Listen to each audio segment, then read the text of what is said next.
नमः विष्णुपदाय कृष्णमस्ताय भगवते श्रीमति भक्तिवेदांत स्वामी पितामहे नमस्ते सरस्वती देवी गौरवाणी प्रचारणे विशेषशरणवादी पश्चिम श्री कृष्ण चैतन्य प्रभु नित्यानंद श्री अद्वैत शिवसादि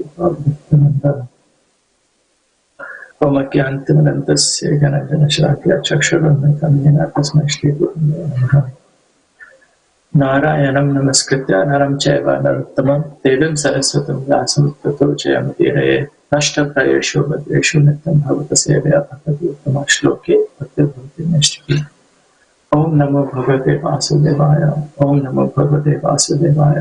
ओम नमो भगवते वासुदेवाय। हरे Krishna. Thank you for tuning in today for the continuing series of Srimad Bhagavatam in a story form. Srimad Bhagavatam is best understood and is also enjoyed in a story format. There are multiple narratives which are happening across the 12 cantos of Srimad Bhagavatam, and they are all relating to some or other story which have certain philosophy and are all related to guiding us in our day-to-day lives. So, today we will be starting on Canto 2, and between today and tomorrow we'll be covering the first two chapters, chapter 1 and 2 of the second canto. So far, the contents of the first canto of Srimad Bhagavatam have been described briefly. There are 88,000 sages who have gathered in Naimisharanya, headed by Shaunak Rishi, and they have just completed 1,000 years of sacrifice, and just at the culmination of their austerities, they're having a discussion with Sutta Goswami regarding philosophy, regarding the highest level of philosophy. So, Shaunak Rishi and Sutta Goswami, Shaunak Rishi is asking Sutta Goswami questions relating to what is the ultimate good for everyone, why did Krishna appear, what are some of the activities relating to him, and where can I find religious principles. So, Sutta Goswami is saying, well, the questions that you're asking me have already been discussed in another conversation where I was present between Parikshit Maharaj and Sukadev Goswami. So I will actually share what I heard in that discussion because I was present when that was being discussed. So the first canto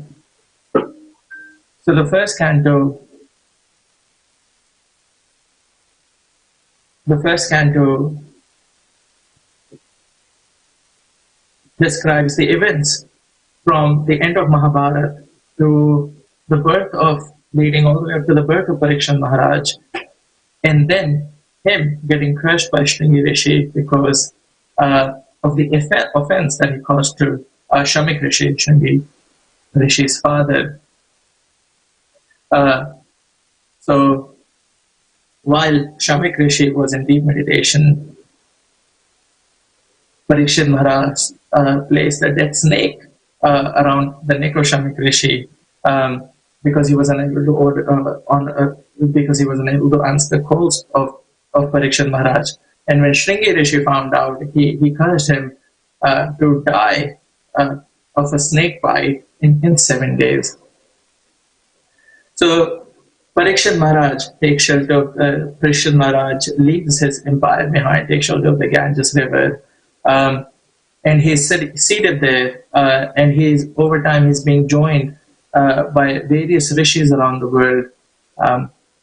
And then the appearance of Shukadev Goswami is described. Shukadev Goswami appears and he sits down, and he's ready to answer any questions by anyone over there, especially Parikshit Maharaj. So such an opportunity. Such an opportunity is very rare of such a great rishi. So Parikshit Maharaj does not waste the second, he does not waste the moment, and he approaches Sukadeva Goswami and he asks, Yat Shrutavyam Atho Japyam Yat Kartavyam Nibhe Prabhu Smartabhyam Bhajaniyam Va Bruhi Yadva Viparyayam. So he asks, Yashrotavyam Atho Japyam. He goes, well, what should I do over the next 7 days? Yashrotavyam, what should I hear over the next 7 days? Atho Japyam, what should I speak? What should I chant over the next 7 days? Yat Kartavyam, what should I do? Nibhe Prabhu, what should I do over the next 7 days? Smartavyam, what should I remember? And Bhajaniyam, what should I worship over the next 7 days? Bruhi Yadva Viparyayam. Please also tell me what I shouldn't do over this time. So this is a very nice question, and this is where the first canto of Srimad Bhagavatam concludes. It concludes with a cliffhanger. It concludes with Parikshit Maharaj having been cursed, and then having this audience of Shukadeva Goswami and asking this question, and it ends with this question. So Canto 2 begins from this question onwards with Shukadeva Goswami starting by acknowledging this question and praising this question. So he says, well, the question that you've asked is prime subject matter. This is a very nice question. Not everyone asks this question. What should I do?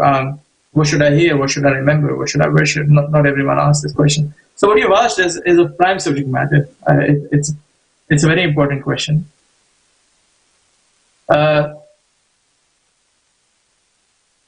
People are generally engaged in trying to get economic gain. Nidra Hiryate Naktam. At night they're trying to sleep. Vevayena Chavaveha. And during the daytime, and also during the nighttime, they're engaged in various sexual activities with their partners. Deva Charta Deya Rajan. In daytime, in Deva, they are Cha Artha Deya. They're engaged in Artha, economic gain. And so at nighttime, they're either sleeping or they are in some sort of engaging in some sort of sexual activities with their partners. In daytime, they're either engaged in some sort of economic gain or Kutumba Bharanenava, or they're looking after their family members. So he says, you asked me a very important question. Very few people ask this question because mostly either nighttime they're engaged in some sort of sleeping or with their partners, or during daytime they're looking for economic gain or looking after their family members. So there is this episode of Srila Prabhupada was with his disciples, and while he was with disciples, there was another person present over there who was a very successful businessman. So Srila Prabhupada introduces the businessman to his disciples, and he goes, this person, he is very successful. He is very wealthy, and he's been very successful, and he's very good network to have. The person over there who was getting embarrassed, like, I'm being praised too much. So he says, no, Srila Prabhupada, you are the real businessman. You have done so well. You've got so much real estate, and the sales of your books generate so much income. You are the real businessman. So Srila Prabhupada says, well, in that case, why don't you give up your business and then join my business? So people are constantly trying to be economically better, and they're constantly stuck in the cycle of trying to be economically better, and then getting frustrated when their aspirations are not being met. Dhyayate Vishayan Punsam. So they get attracted by Dhyayate Vishayan Punsam, by these objects, by these material objects such as a car or a house or a holiday or branded clothes. Dhyayato Vishayan Punsam. They think about it and they get attracted. And then Sangas Tesho Pajayate, and then they get attached to that object. Sangas Tesho Pajayate, Sangat Sanjayate Kama. And then as they contemplate about it and they think about it, and as they get attached to the idea, they generate some sort of lust to actually have that object. They continue to think about it, and until that object has been achieved, they're constantly insatiably going after it to attain it. And then Sangat Sanjayate Kama, and then Kama Krodha Vijayate. And then when they're unable to achieve that object, they get angry. They get krodha, Kama Krodha Vijayate. Then Krodha Bhavati Sammoha. Then when they're angry, they're illusioned. Nobody can think rightly when they're angry. Krodha Bhavati Sammoha, Sammoha Smriti Vibramaha. And when they're illusioned, when they cannot think rightly, then they experience bewilderment of memory. Then they don't know what is the difference between right or wrong. Then they don't know when to stop, and they're frustrated. Smriti Dhamshat Buddhi Nasho. And when their memory is bewildered, then their intelligence is lost. They're not being intelligent in their activities anymore. And then Buddhi Nasho Pranarshati. And when intelligence is lost, they fall down and they cannot progress in spiritual practices anymore after that.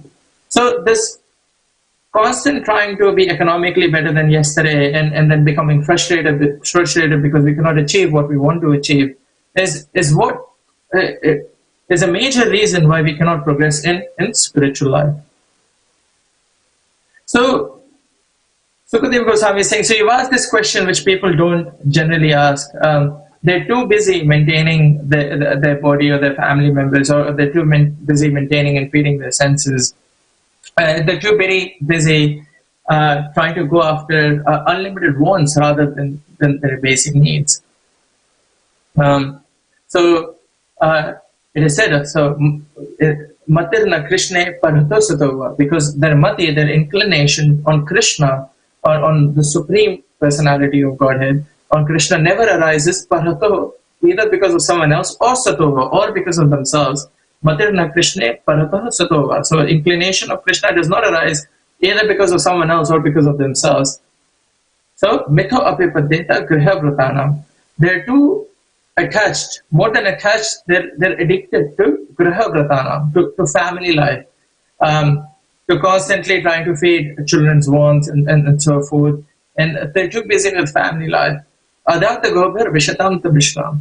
And in this way, they're constantly progressing towards not a religious life, a life which is full of material wants, rather than a life which actually helps achieve a higher level of philosophy, which helps someone realize what the real goal in this life is. And this way, punah charvata charvanana. And in this way, they're continuing to do the same thing again and again, trying to achieve the same thing again and again. Looking for happiness, working hard to buy something, and then buying it, and then getting bored from it, and then again looking for something else, again trying to work hard to earn some money to actually attain that happiness, then getting it, and then getting bored. And in this way, they are searching, working, buying, and then looking again. And then again, they are searching for happiness and then working hard. And they're in this constant cycle of continuing to look for that elusive pleasure, for which they continue to work hard and hard, again and again, day after day. So this episode is described in Ramayana that Janak Maharaj was a very, very well-learned, very saintly person, father of Sita. So Sita Mata. So he was. He would always hold every day. He was always hold gatherings at his palace, like some sort of philosophical gatherings. Some topic or another would always come up on a day-to-day basis. So one morning he raised this topic. How do you get detached? How do you get detached? So everyone in the hall was trying to look for an answer, trying to find a way to answer this question. They were looking at each other, talking to each other. It was such an interesting question. How do you get detached? And at that moment, a little bit later, Ashtavakra Muni walks in. So the palace doors open and Ashtavakra Muni walks in. And Ashtavakra Muni, as he enters, everyone says, I don't have to answer this question. Ashtavakra Muni is the guru of Janak Maharaj, very, very self-realized soul. and everyone gives a sigh of relief. I don't have to answer this question. Let's get Ashtavakra Muni to answer this question. So Janak Maharaj invites Ashtavakra Muni in and comes down from his seat and seats Ashtavakra Muni there and massages his feet and goes, Maharaj, I was just asking this question in this audience. How do you get detached? And Ashtavakra Muni goes into deep silence and meditation as if he's searching for an answer. And everyone's is a pin drop silence in the hall. And then immediately Ashtavakra Muni gets up and starts running, runs outside the door and into the garden outside. And when that happens, everyone gets worried, like, what just happened? Why is Ashtavakra Muni running? It's like, it's just something wrong. So everyone else started running behind him. And they follow him to the garden outside. And what they see outside is Ashtavakra Muni holding this tree very tightly. And he is saying to the tree, leave me, leave me.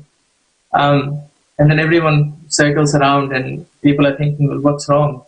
And Janak Maharaj then eventually dawns onto him that what is happening. And he realizes that we are in the same position. We are trying to get detached from things around us, but we're actually holding tightly onto them. And we're trying to get detached from them, but we're actually not quite there yet. So that is our position. That is our position of trying to find detachment by holding on to it mentally, but just trying to externally say, let's get detached from this. So now, after having praised his question, after having acknowledged that this is a very nice question,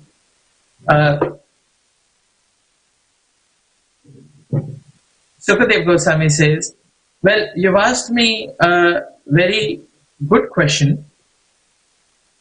So you've asked me a very good question. What should I do?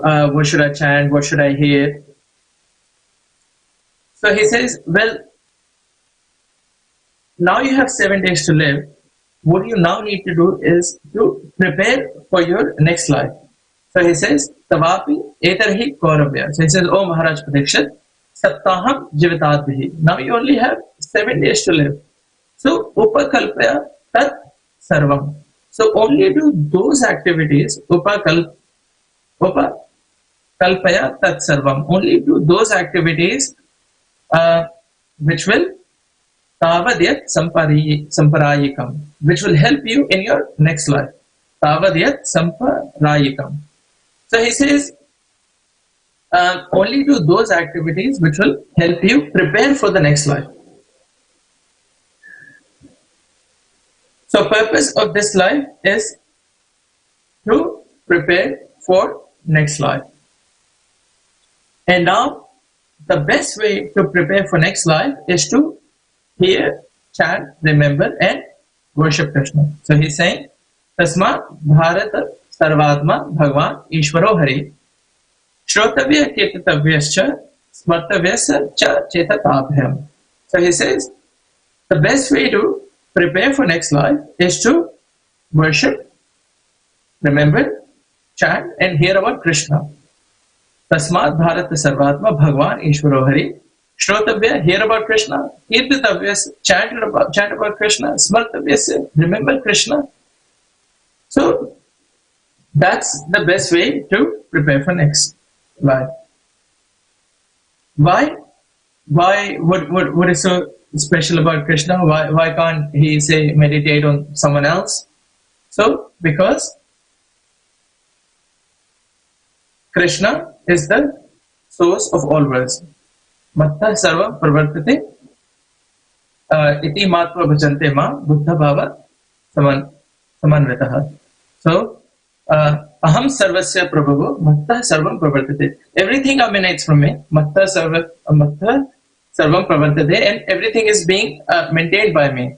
Iti matva bhajante ma. A person who knows this, he does my bhajan. Iti matva bhajante ma buddha bhava samanvitaha. And that person surely comes to me. So Krishna says, So Srimad Bhagavatam across the 12 cantos is a collection of narratives which just talk about Krishna, uh, the devotees, and devotional service. Um, Service and devotion, action and devotion, not action in frustration or not begrudgingly done action, not action in anger or emotion, action and devotion, devotional service. There is an episode in Ramayana where when Ram's army was fighting Ravan's army, they would gather together and they would talk about they would talk about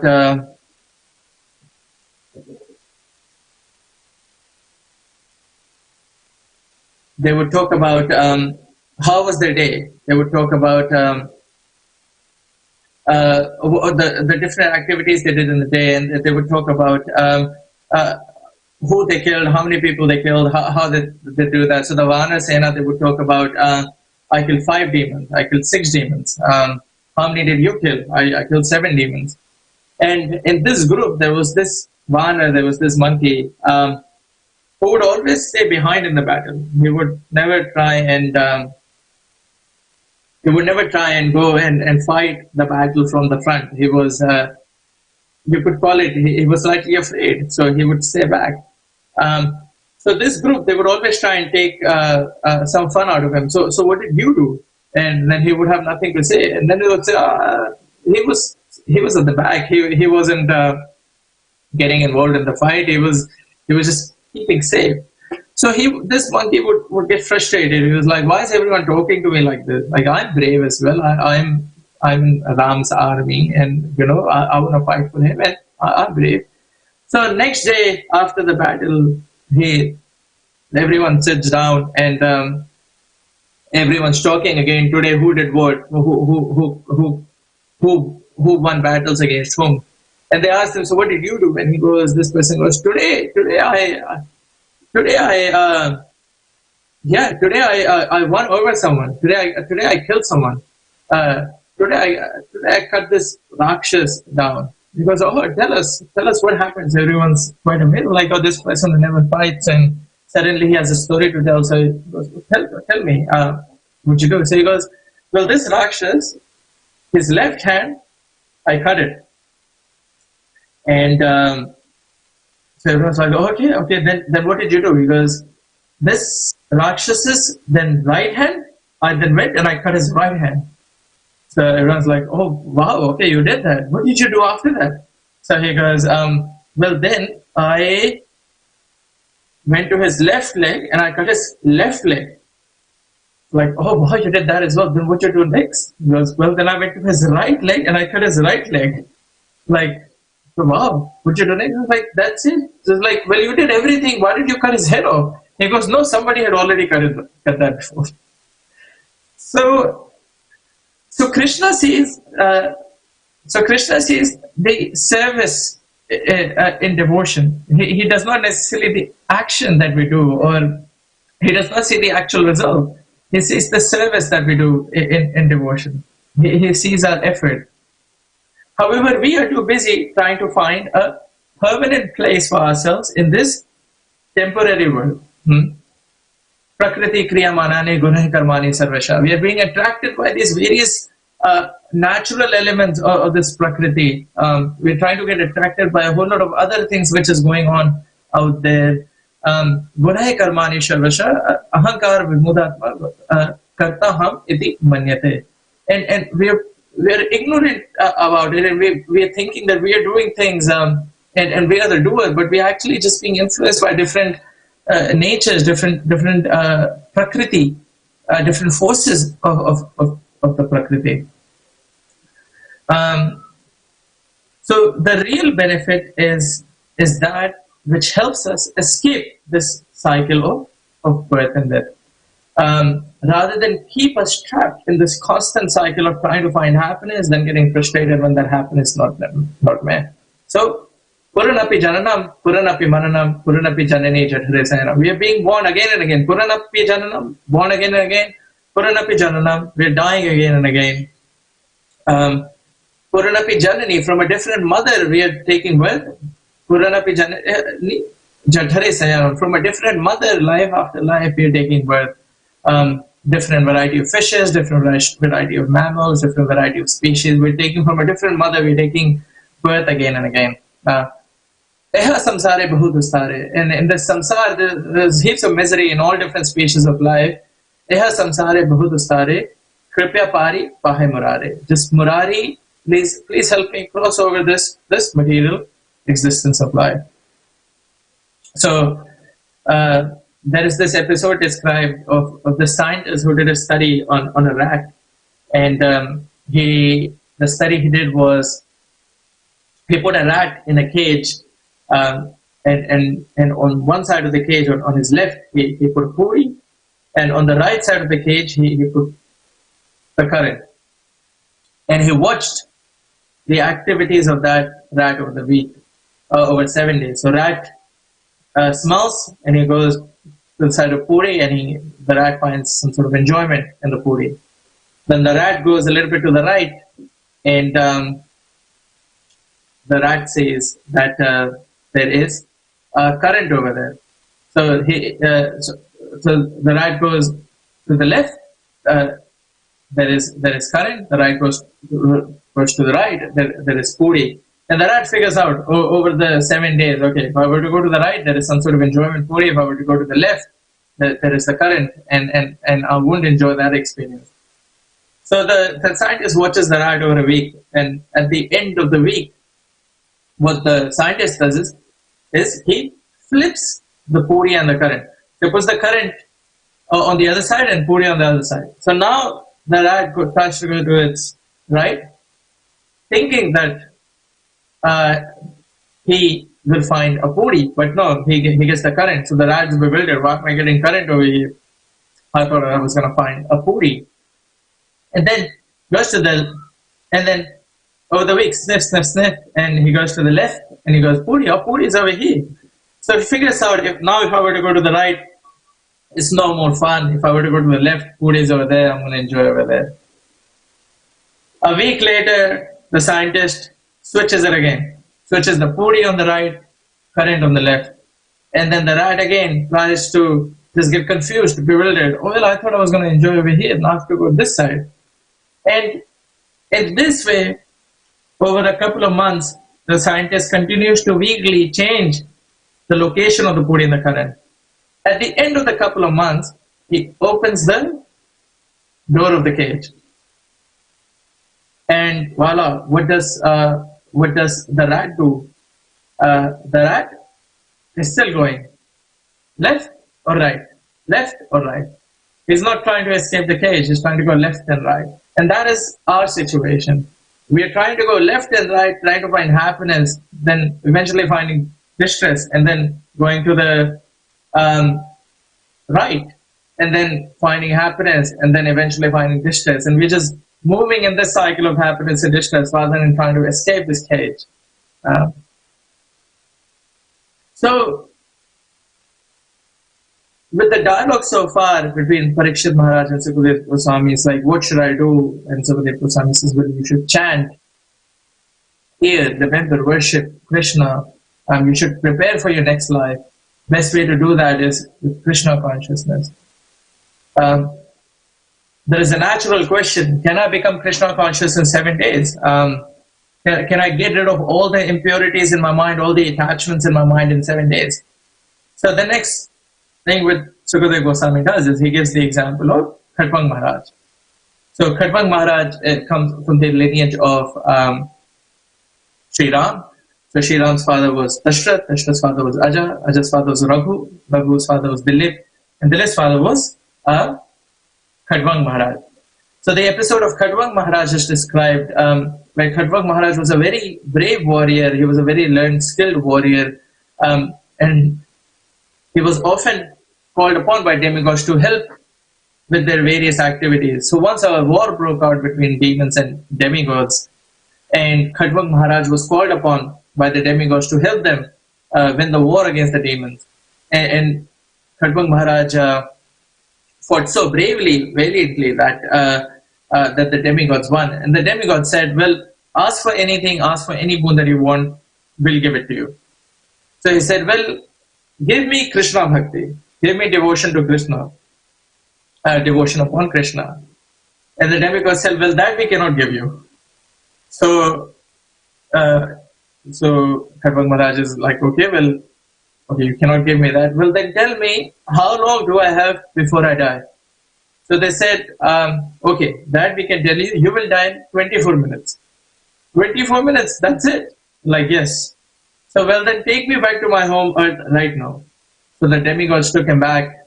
And in that time, the transit time, the transport time was 12 minutes. So 12 minutes had gone of those 24 minutes.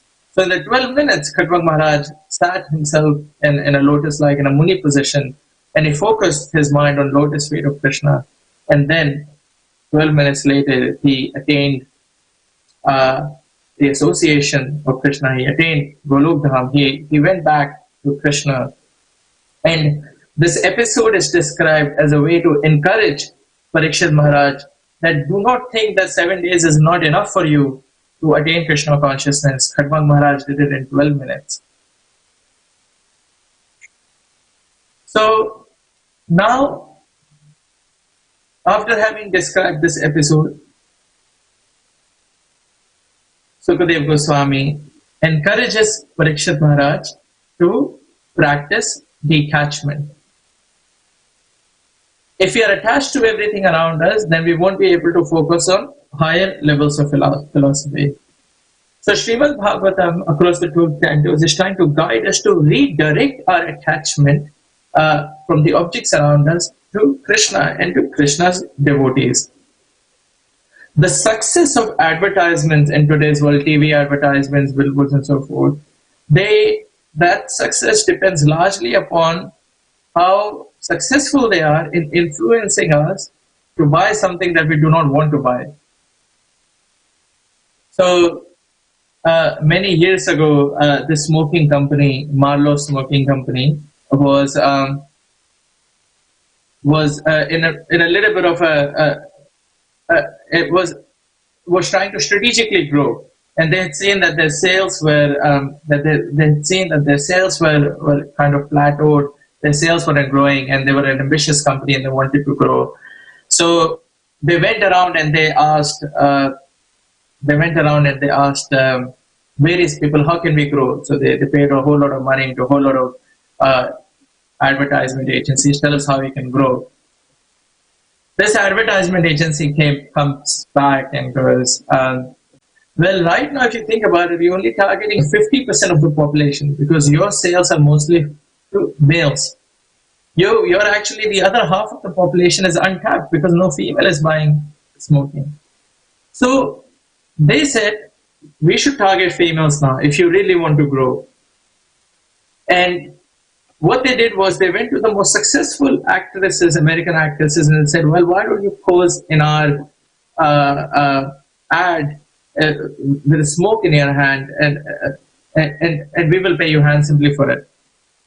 Those ads became so successful to attract females to smoking that's how smoking within females increased rapidly over time. So up until that time, no female person used to smoke, only males used to smoke. But those advertisements were so successful that's how that generation and females in that generation from then on started smoking. So advertisements are only trying to influence us to do what we don't want to do. And hence advertisement agencies get paid so much to be able to successfully achieve that. It is upon us, our intelligence, how we try and control ourselves, how we try and stop ourselves from getting influenced by those advertisements. So here, Sukadev Goswami is encouraging Parikshit Maharaj to practice detachment, to try and control his mind. With intelligence, you can control the various impulses of their mind. So what follows briefly over chapter 1 and 2 is Sukadev Goswami going over different ways of realizing Krishna, of self-realizing, of understanding, getting to the realization of Bhagavan Shri Krishna. Vadanti tat tattva vidas tattva yatyanam advayam Brahmeti Paramatmeti Bhagwaneti Shakyate. So the three ways of gradual progression to understand Krishna are Brahmeti, impersonal Brahman. So just trying to see everything is belonging is Krishna. Then Paramatma, then trying to see Krishna within everyone. Paramatma realization is the second realization. And the last one is seeing Krishna as a person himself, Bhagavan realization. That he's Bhagavan, he's a person who possesses all qualities. So now just before we take a deeper dive into this next or the last segment of the first chapter of Srimad, of second canto, it is important to highlight that as devotees we do not practice the impersonal Brahman conception. The theory, the philosophy being described here is a very short segment, and it serves a certain context.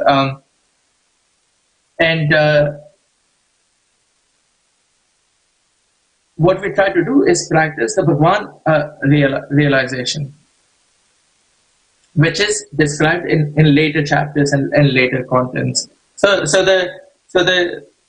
the next segment, which talks about the impersonal Brahman, serves a certain context, serves a certain purpose, but it's not necessarily the end goal which the devotees aspire to. So it's just important to note that as we study that next.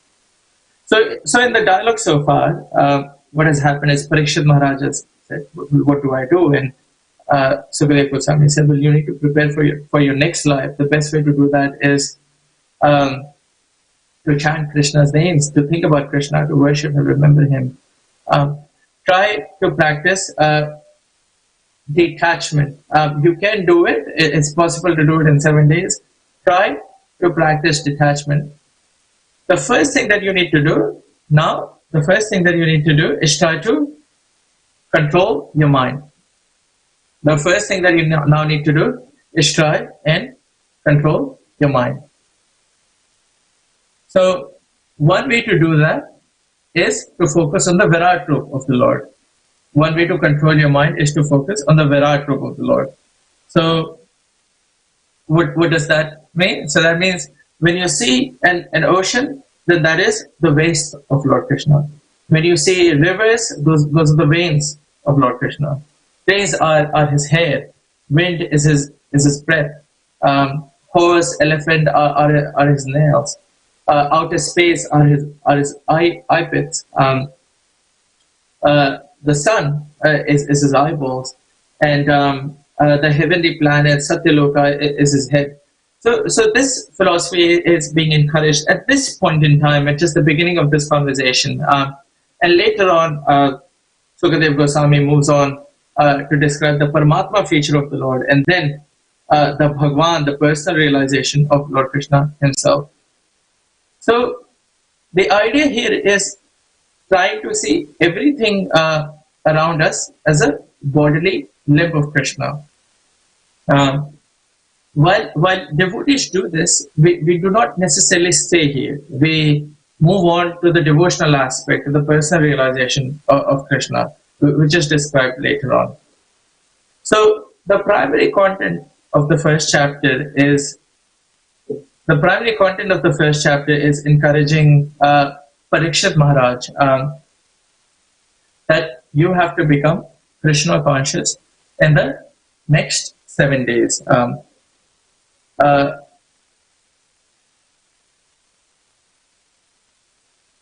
And you should start to become Krishna conscious in the next 7 days. The objective now is just for you to start preparing for your next life. And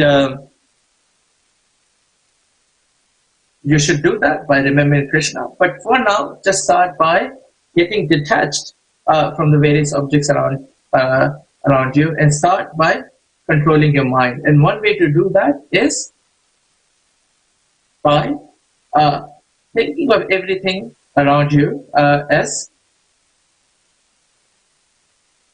bodily limb of Krishna, as something that reminds you of Shri Krishna. So this is where chapter 1 finishes, and we'll begin with chapter 2 tomorrow. So we'll pause here Thank you. Hare Krishna.